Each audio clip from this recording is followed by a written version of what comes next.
घूम रहे हैं। सामने काफी सारी जगह पंडाल में खाली पड़ी है। हमारे साथियों ने इतनी मेहनत से पंडाल तैयार किया और आप लोग अनुशासन में नहीं रहना, शायद ये भी एक बहुत बड़ी वजह है। मैं इस मंच से हमारे तमाम महापुरुषों को नमन करते हुए राणा पूजा भील की इस बहुमत भूमि में हमारे मन्नारे जगदीश भाई को नमन करते हुए आप सभी को मेरी ओर से क्रांतिकारी जोहार। क्योंकि एक तयबद्ध कार्यक्रम जब होता है तो लगातार लंबे समय तक बैठने की हमको आदत नहीं है। हम लोगों को इस तरह 2-2 घंटे 3-3 घंटे एक जगह बैठने की आदत नहीं है। और इसके 2-3 कारण ये भी है कि पिछले कुछ समय में कुछ लोगों के प्रभाव की वजह से हमारी आदतें बिगड़ गई। अब जैसे जैसे वैचारिक शुद्धिकरण हुआ है, आज जो ये पंडाल में हमारी संख्या है, जो साथी हमारे यहाँ सब अलग अलग क्षेत्रों से अलग अलग जगह से थे, लेकिन मैं आज आप सब लोगों को बता देता हूं कि ये हजारों का वैचारिक मंच ऐसे ही तैयार नहीं हुआ। दादा भंवरलाल परमार और हम लोग एक मोटरसाइकिल पर 3 लोग बैठकर, मैं भंवरलाल दादा और कांति दादा 3 लोग एक मोटरसाइकिल पर, और डूंगरपुर से उदयपुर और उदयपुर से प्रतापगढ़ जाकर एक छोटा सा 20 और 25 लोगों का कैडर कैंप, 20 और 25 लोगों का प्रशिक्षण शिविर आयोजित करते थे। और रात को 11 बजे 10 बजे वहां से फ्री होकर वापस डूंगरपुर जाकर उदयपुर आना। साथियों, उस समय जब हम इन बातों को करते थे तो एक बड़ा लक्ष्य नजर आता था कि एक पहाड़ तोड़ना है, एक पहाड़ तोड़ना है। लेकिन क्योंकि हमारी विचारधारा अटल थी और उस विचारधारा पर लगे रहने पर आज वो पहाड़ आप और हम सब ने मिलकर एक साथ इस तरह तोड़ा है कि उसका डंका पूरे भारत में बज रहा है। साथियों, हमको अब वैचारिक मजबूती के साथ साथ राजनीतिक विचारधारा जो हमारी है उसको भी मजबूत करने का समय आ गया है।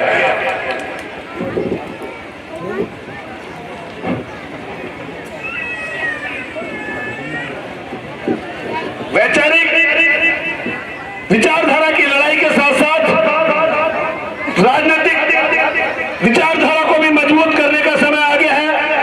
क्योंकि हम स्थानीय स्तर पर तो हमारी लड़ाई लड़ते ही रहते हैं, लेकिन जहां प्रावधान तय होते हैं, जहां से विधान बनते हैं और जहां से हमारे हक और अधिकारों की बात तय होती है, वहां पर मजबूती से हमारी बात उठाने वाले लोग नहीं होने का नतीजा है कि आज हमारे समुदाय को हर तरह से संघर्ष करना पड़ता है।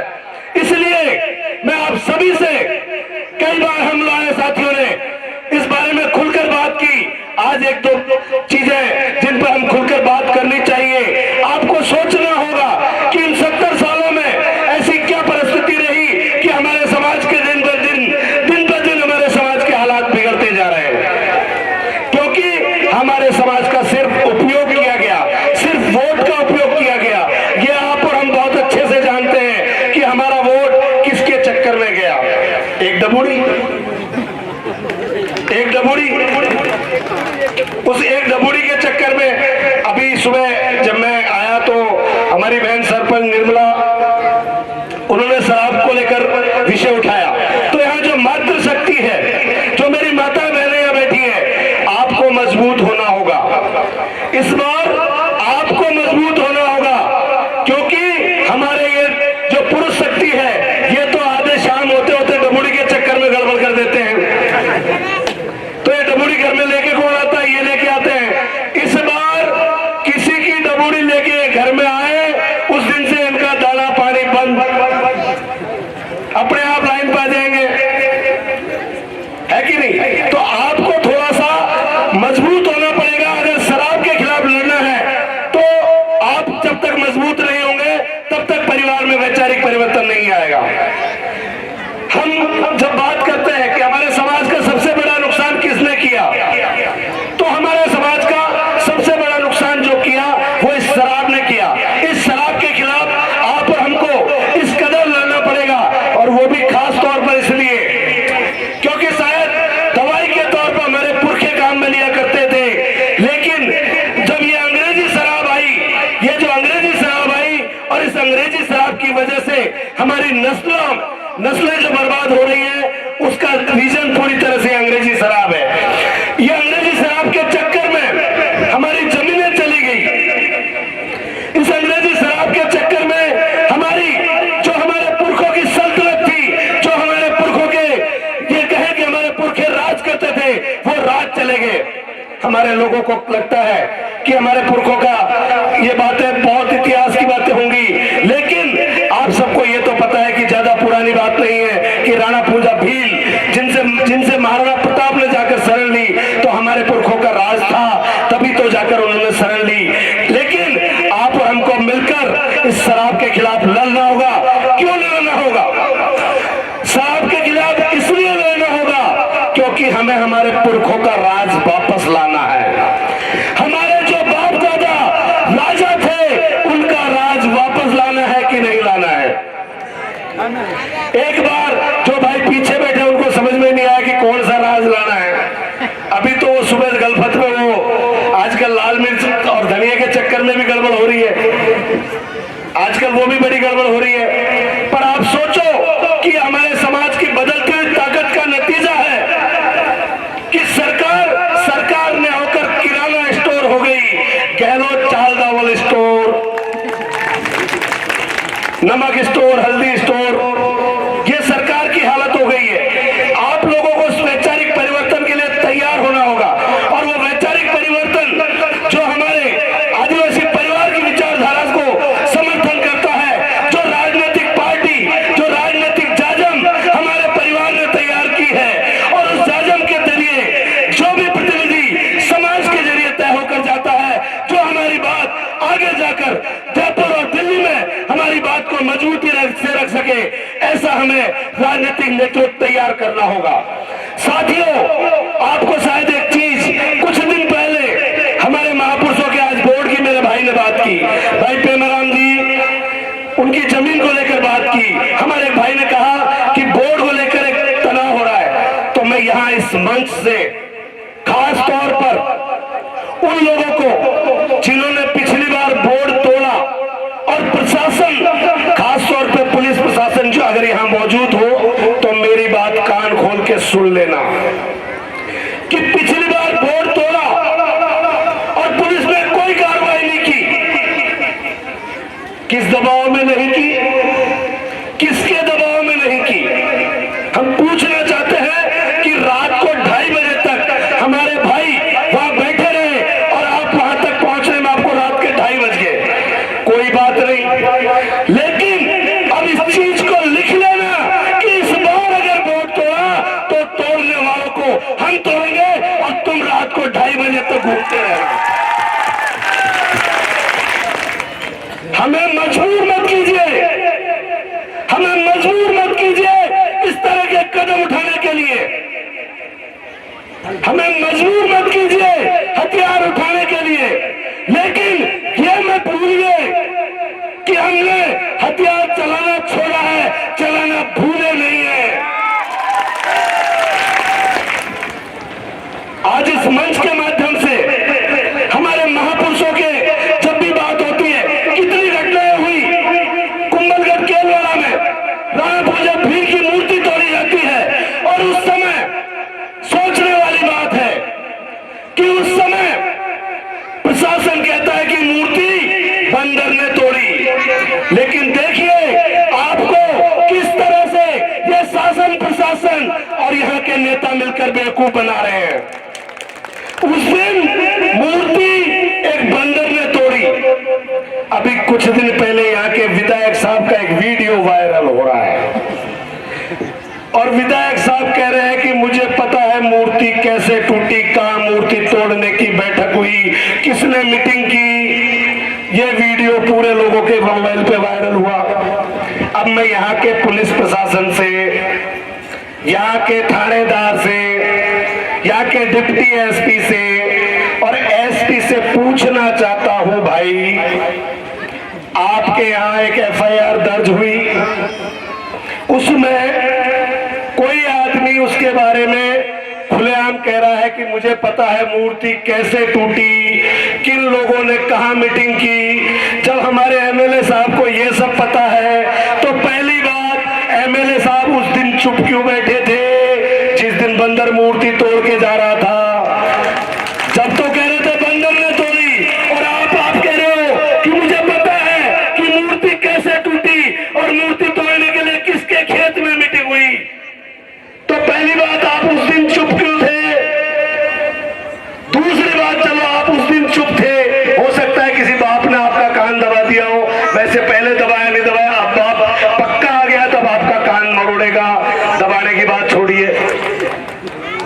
अगर उस दिन आपको नहीं पता था और बाद में आपको पता लगा, तो मैं आपसे एक बात फिर पूछना चाहता हूं कि जब आपके क्षेत्र में इतनी बड़ी घटना हुई, आप यहाँ के विधायक हो, आपको पता लग जाता है और आपने पुलिस को नहीं बताया कि भैया ये लोग तोड़ने वाले यहाँ बैठ के साजिश की। इसका मतलब कुंभलगढ़ विधायक वहां पूजा की मूर्ति तोड़ने के षड्यंत्र में शामिल था कि उसको सब कुछ पता था, उसको सब कुछ पता था, लेकिन समाज को गुमराह करता रहा और बोलता है कि मूर्ति बंदर ने तोड़ी।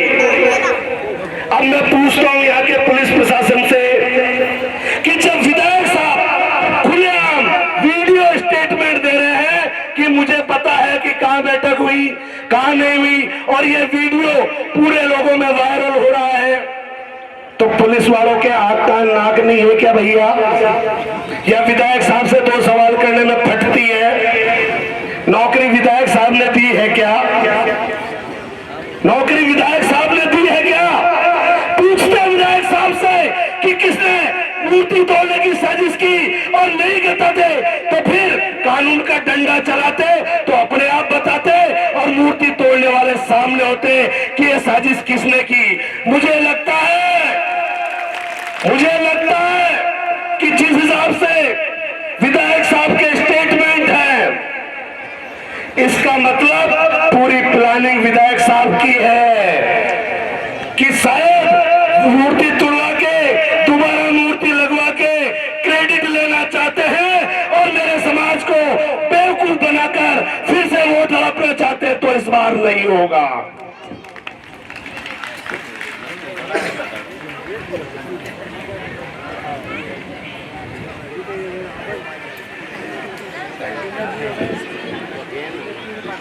इस बार अलार्म बज चुकी है, थोड़ा सा समय और लूंगा, ज्यादा नहीं,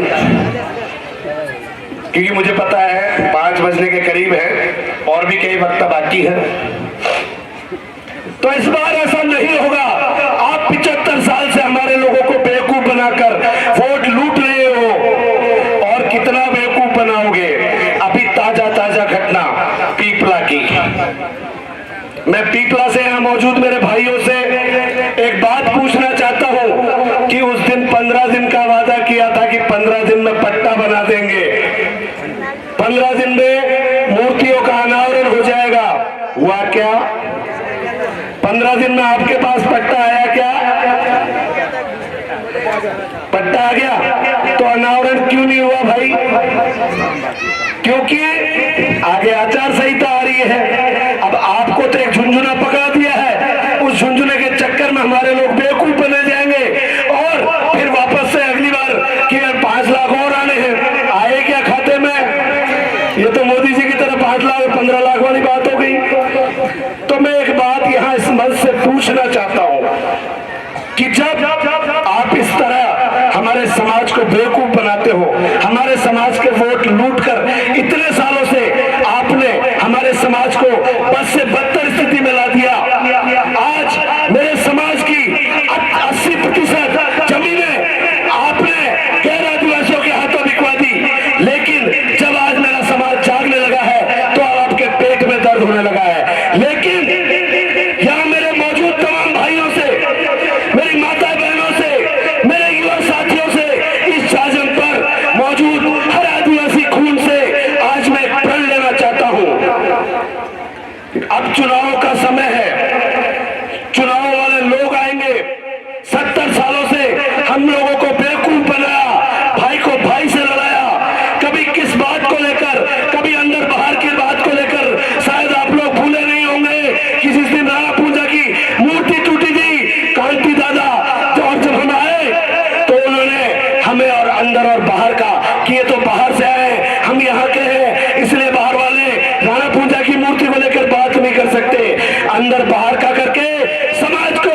इस जाजम संरक्षण प्रणाली से जो भी समाज का बच्चा, जिसको समाज तय करेगा, जो भी समाज का बेटा या बेटी, जो भी इस आदिवासी समाज का खून, जिसको समाज जयपुर भेजने के लिए तय करेगा, आज हम पढ़ लेते हैं कि बिना किसी ना नुकुर के हम आप और मिलकर वो हमारे समाज के उस बेटे को जयपुर पहुंचा कर रहेंगे।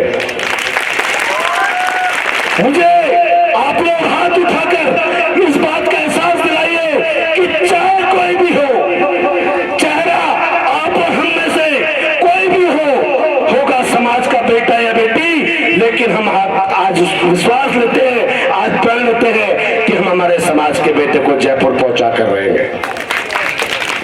70 साल हमने दूसरों को भेजा है, अब मौका आ गया है कि हमारे बीच में से जो हमारे हक की बात कर सके, जो हमारी बात को मजबूती से रख सके, जो हमारी लड़ाई खुलकर लड़ सके, ऐसे व्यक्ति को हमें विधानसभा में भेजना होगा। चुनाव का समय है और अभी मेरे पास भी समय कम है, क्योंकि इसलिए मैं आप सभी से आज कम शब्दों में एक बात कहना चाहूंगा कि अभी पिछले कुछ समय में इस तरह की कई बातें सामने आई कि अभी चुनाव को लेकर कुछ चर्चा हलचल शुरू हुई है, तो हमारे आपस में कई भाइयों के बीच में मतभेद पैदा करने वाली बातें होने लगी है। भाइयों, एक बात आपको इस जाजम से, इस मंच से आज मैं साफ कर देना चाहता हूं। एक बात पिछले कुछ समय में मेरे सामने भी आई और कुछ बात ऐसी है कि लगा कि मुझे ऐसा, तो आज मैं इस बात को इस मंच से साफ कर देना चाहता हूं कि जब जब समाज की एकता की जरूरत होगी, जब जब समाज की एकता की जरूरत होगी, जब जब समाज को आगे बढ़ाने की बात होगी और जब जब समाज के लिए लड़ने की बात होगी, आपका ये बेटा डॉक्टर राम मीणा एक नहीं 10-10 विधानसभा की सीट को ठोकर मारने के लिए तैयार है, लेकिन मेरे समाज की जाजम एक होनी चाहिए। भाई भाई के बीच में आपस में विरोध नहीं होना चाहिए। मुझे राजनीति की चिंता नहीं है, चुनाव की चिंता नहीं है, डॉक्टर राम मीणा को चुनाव का लालच नहीं है। डॉक्टर राम मीणा आज से 5 साल पहले चुनाव लड़ चुका है समाज के दम पे, इसलिए चुनाव का कोई मोह नहीं है। मेरी एकमात्र इच्छा है कि मेरा समाज एकजुट होकर एक साथ एक जाजम से अपना एक नेता चुनकर जयपुर भेजे, जो आप और मेरी आवाज बनकर वहां पर लड़ाई लड़ सके। इन्हीं शब्दों के साथ मैं अपनी वाणी को विराम देता हूं, क्योंकि अभी भाई महावीर भी आए हैं 300 किलोमीटर चलकर, और कल उनका अवतरण दिवस है। मेरे छोटे भाई महावीर गुजर, एक बार जोरदार तालियों से उनके जन्मदिन की बधाई जरूर देते हैं। इन्हीं शब्दों के साथ मैं अपनी वाणी को विराम देता हूं। जय जोहार, जय भारत, जय संविधान, जय भीम प्रदेश, जय भीम। दादाजी के लिए बहुत जोरदार तालियां बजाएं साथियों।